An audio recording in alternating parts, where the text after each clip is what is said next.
Yosef trata a sus hermanos duramente. Los hermanos de Yosef se postraron frente al virrey egipcio. Cuando Yosef vio a sus hermanos, su impulso inmediato era tratarlos gentilmente. Sin embargo, el ángel que había informado a Yosef cerca de Shechem de sus verdaderos sentimientos hacia él, ahora se paró acusando a los hermanos e hizo que Yosef actuara como un extraño. El comportamiento sorprendente de Yosef hacia sus hermanos exige una explicación. ¿Por qué un justo de la talla de Yosef habla tan duramente con sus hermanos y los acusa de ser espías? Más tarde también separa a Shimón y lo encarcela, devuelve el dinero a sus bolsas, los persigue y los acusa en falso de robo, haciéndolos pensar que Benjamín sería ejecutado por ladrón. Indudablemente no debemos suponer que Yosef se estaba vengando de sus hermanos, pues Yosef cumplía con las leyes de la Torá y no podría transgredir la prohibición: no vengarás ni guardarás rencor contra los hijos de tu pueblo. La razón de la extraña conducta de Yosef es que quería ver a sus hermanos perdonados de sus pecados del pasado. Actuó con misericordia hacia sus hermanos, consciente que había cometido 5 transgresiones. Lo odiaron y no hablaron en forma amistosa con él. Intentaron asesinarlo cuando llegó a Dotam.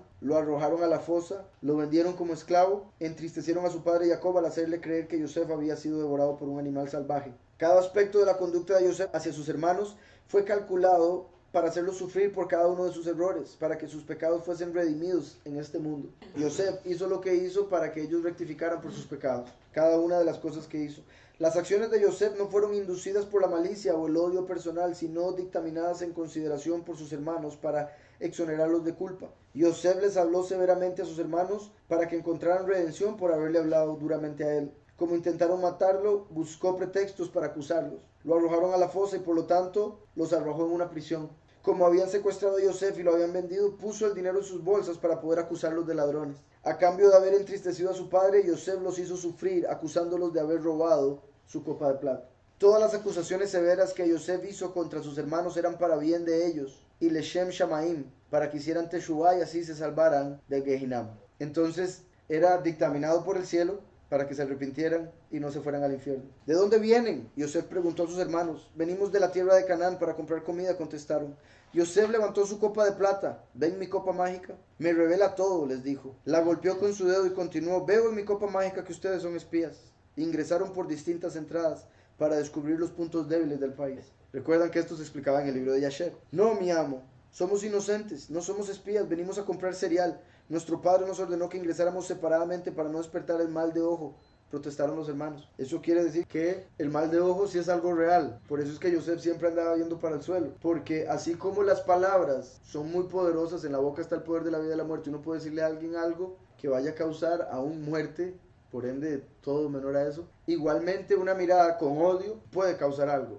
Una mirada con envidia puede causar algo. Entonces por eso Yosef evitaba contacto visual con los egipcios, porque los egipcios tras de eso eran impíos, entonces obviamente se daba mucho la envidia y todo lo demás. Dice, si es así, ¿qué buscaban en esa parte de la ciudad de mala reputación?, preguntó Yosef. Fuimos en busca de algo que perdimos. Pensamos que podíamos encontrarlo allí. ¿Qué tipo de objeto perdido? Mienten. Veo en mi copa que 2 de ustedes destruyeron una gran ciudad. Ahora quieren hacer lo mismo con Egipto. También sé que una vez vendieron a vuestro hermano a los árabes. Los hermanos temblaron. No, mi amo, dijeron.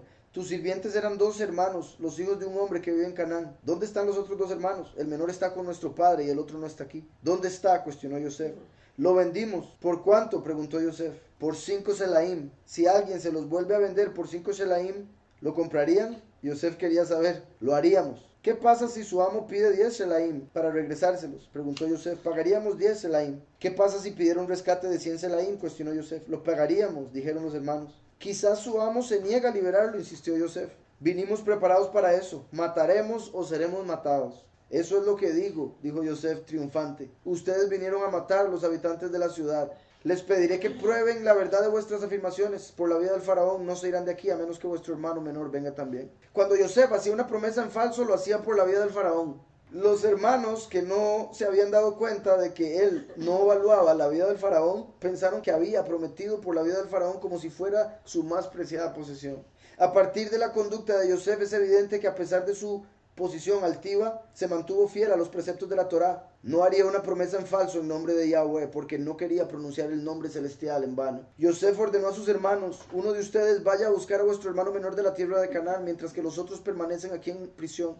Así probaremos si dijeron la verdad o no. Por la vida del faraón deben ser espías. Yosef encarceló a sus hermanos por 3 días. Al tercer día Yosef les dijo, si valoran vuestras vidas, hagan lo siguiente, dejen a un hermano aquí en prisión, viajen a sus hogares, lleven cereales a vuestras familias hambrientas y regresen con vuestro hermano menor, así verificaremos si es verdad lo que dicen y no morirán. Los hermanos se hablaron entre sí, todo esto no nos ocurrió por casualidad, toda esta desgracia ha recaído sobre nosotros porque somos culpables de no haber escuchado a Yosef cuando se arrodilló ante nosotros y nos imploró por su vida. A partir de su reacción a la desdicha que les sobrevino, es evidente que los hijos de Jacob eran grandes, justos. Cuando se les cruzó el mal, vieron en él el brazo de Yahweh castigándolos. Como les decía, los justos cuando les pasa algo dicen, algo hice. Mientras que los impíos cuando les pasa algo le echan la culpa a otros o al Todopoderoso. Pero nosotros cuando nos pasa algo, sea como sea lo que sea, hay que pensar, algo hice. O algo, algo tengo que aprender también. Dice, cuando se les cruzó el mal, vieron en él el brazo de Yahweh castigándolos. Una persona debe reconocer la mano de Yahweh en todos los eventos que le acontecen. Nosotros debemos reconocer en todo lo que nos acontece la mano de Yahweh. Dice, no debe atribuir ningún acontecimiento a una coincidencia o casualidad. Eso lo hemos visto muchas veces. No existen las coincidencias, no existen las casualidades. Dice entonces, Rubén los reprochó diciendo, ¿no les dije, no pequen contra el chico? Y ustedes no me escucharon. Ahora se nos demanda su sangre y la de nuestro anciano padre. Como el intérprete, Menashe, el hijo de Yosef. Entonces cuando, ¿se acuerdan? Ahora estamos hablando que tenía un traductor, el traductor era su hijo, Manasés. O sea, era el sobrino de ellos, y ellos ni siquiera sabían. Estaban hablando entre familias. Dice, cuando el intérprete estaba parado entre ellos, los hermanos no se dieron cuenta que Yosef seguía su conversación. Yosef se alejó y lloró, luego regresó y les habló severamente. Llamó a 70 soldados del faraón y les dijo, encontré unos criminales, arresten a este, señaló a Shimón. Yosef quería separar a Shimón de Leví porque pensó, si los dos permanecen juntos, quizá arrasen con este lugar como lo hicieron con Shechem. ¿Recuerdan lo que les decía ahora? Que agarró a Shimón porque él era parte de los que destruyó Shechem. Y la razón por la que no encerró a Leví es porque juntos podían destruir todo Egipto. Qué sorprendente pensar en eso. Como les he dicho, esa fuerza, ese poder físico que tenían ellos era para representar hoy en día la fuerza y el poder que nosotros tenemos en Yahushua, porque todo lo podemos en el Mesías que nos fortalece. Entonces, así como ellos mataron gigantes literalmente, siendo ellos como saltamontes, o sea, imagínense lo que es pelear con alguien a quien usted le llega al tobillo. Se imagina lo que es llegar al tobillo a alguien, primero que todo, y después que sean varios, y después que Yahweh le diga, ok, vaya, tome la tierra, es la de ellos. Hágalo. Y lo hicieron. Entonces, ese poder que Yahweh desplegó a través de su pueblo cuando pelearon con gigantes es una muestra física, literal, en el Antiguo Testamento para nosotros entender la fuerza que hoy tenemos espiritualmente para pelear contra ángeles, contra espíritus, demonios, etc. Y dice, la encarcelación de Shimón era su castigo, midá keneged midá, por haber arrojado a Yosef a la fosa. Fue Shimón el que decidió echarlo en la fosa, entonces Yosef dijo, este es el que va para la cárcel. Cuando los soldados del faraón se acercaron, Shimón elevó su voz y gritó con semejante fuerza que los soldados egipcios cayeron al suelo aterrados y se rompieron los dientes. Salieron corriendo de la habitación, dejando a Yosef y a Menashe solos para que se arreglaran con los hermanos. Yosef ordenó a Menashe, arréstalo. Menashe se levantó, golpeó a Shimón en el cuello y lo ató. Shimón estaba sorprendido. Este es un golpe de la casa de nuestro padre, dijo a sus hermanos. O sea, como les decía, la fuerza que había en el pueblo, los hijos de Israel, era tal que se diferenciaba claramente cuando alguien era golpeado por alguien de las naciones o por un israelita. Entonces, cuando Shimón lo golpea a Menashe, Shimón dice, ay, este es hermano. Este tiene que ser hermano, hijo de mi papá, porque me dolió. Y se lo dijo a sus hermanos. Y como les dije, era su sobrino. Entonces, por el golpe, él empezó a decir, a sospechar, qué extraño esto. Esta fuerza no la tienen otras personas. Shimón fue conducido a otro lugar, pero en cuanto salió de la vista de sus hermanos, Yosef ordenó que se lo tratara con consideración. Fue desatado y se le sirvió las mejores comidas y bebidas. Yosef, el justo, actuó misericordiosamente hacia Shimón, aun cuando Shimón lo había arrojado en una fosa llena de serpientes y escorpiones. Vean qué curioso, serpientes y escorpiones donde echaron a Yosef. Y Yahushua nos dice que a través de su nombre nosotros tenemos autoridad para hollar serpientes y escorpiones. Entonces el último viene y a través de la autoridad que recibe en Yahushua va a destruir a espíritus malignos y demonios representados por culebras y escorpiones. Y dice, Yosef ordenó a la persona encargada de su casa, llena los sacos de los hermanos con cereales, y añadió en secreto, y devuélveles a cada uno su dinero. Los hermanos cargaron el cereal que había comprado sobre sus asnos y partieron acongojados dejando a Shimón. Otra sorpresa desagradable los esperaba. Cuando llegaron a su lugar de hospedaje en el camino, Leví abrió su saco para alimentar el asno y encontró que el dinero con el que había pagado al virrey fue restituido a su saco. Le dijo a sus hermanos: me devolvieron mi dinero. Lo encontré en mi bolsa junto al cereal. Yahweh designó a Leví para ser el primero en hacer el descubrimiento desagradable del dinero devuelto. Esta fue su compensación, midá keneged midá, pues fue Leví. Midá keneged midá quiere decir medida por medida. Entonces es como ojo por ojo. Esta fue su compensación, midá keneged midá, pues fue Leví quien alertó a Shimón al ver a Yosef acercarse en Dotán. Cuidado, se acerca el soñador. Los hermanos temblaron cuando se dieron cuenta que se les había devuelto el dinero, con el propósito de hacerles nuevas acusaciones. ¿Qué nos ha hecho Yahweh?, preguntaron. Fueron castigados con angustias relacionadas con el dinero. Vean qué curioso.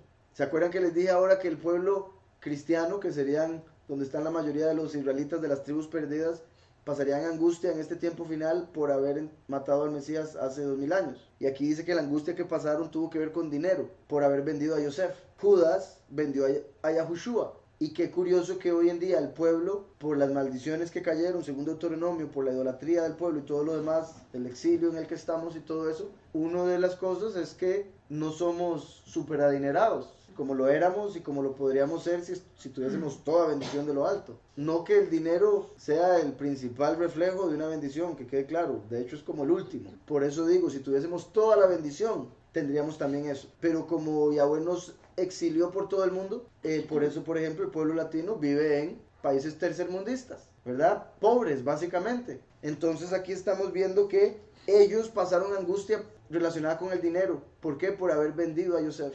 Entonces el pueblo israelita pasaría problemas con el dinero por haber vendido a Yahushua.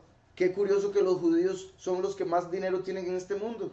No tiene sentido. Eso muestra que no son los verdaderos descendientes de Israel. ¿Me explico? De hecho muestra que la mayoría, recuerdan, he dicho, son Ashkenazi unidos con Esaú, que lo leí la vez pasada en el programa, una de las enciclopedias que habla de cómo los edomitas, Esaú, se infiltraron en el judaísmo, al igual que los Ashkenazi se infiltraron. Y al final los judíos de hoy en día son Ashkenazi, descendientes de Jafet, de Noé, y la otra mitad, obviamente no es exactamente 50%, ¿verdad? Pero para decirlo de alguna manera, los otros son Esaú. Y recuerden que a Esaú se le dieron las riquezas de este mundo, a Jacob las riquezas del mundo por venir.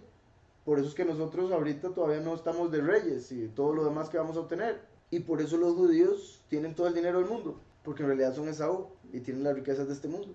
¿Me explico? Y como les he dicho, Esaú representa generalmente a Roma, pero como les he dicho, Roma está bajo los judíos controlan a Roma a través de los jesuitas. Entonces, como los judíos controlan a Roma, por eso es que les digo, generalmente, proféticamente, Edom representa a Roma, pero genéticamente Edom se infiltró en el judaísmo, entonces por eso es que podemos usar ambas. Entonces continúa aquí, dice: ¿qué nos ha hecho Yahweh?, preguntaron. Fueron castigados con angustias relacionadas con dinero como castigo, midá keneged midá, por haber aceptado dinero a cambio de Yosef. Entonces ahí queda por lo menos esa parte que está relacionada con el capítulo que acabamos de leer de Génesis.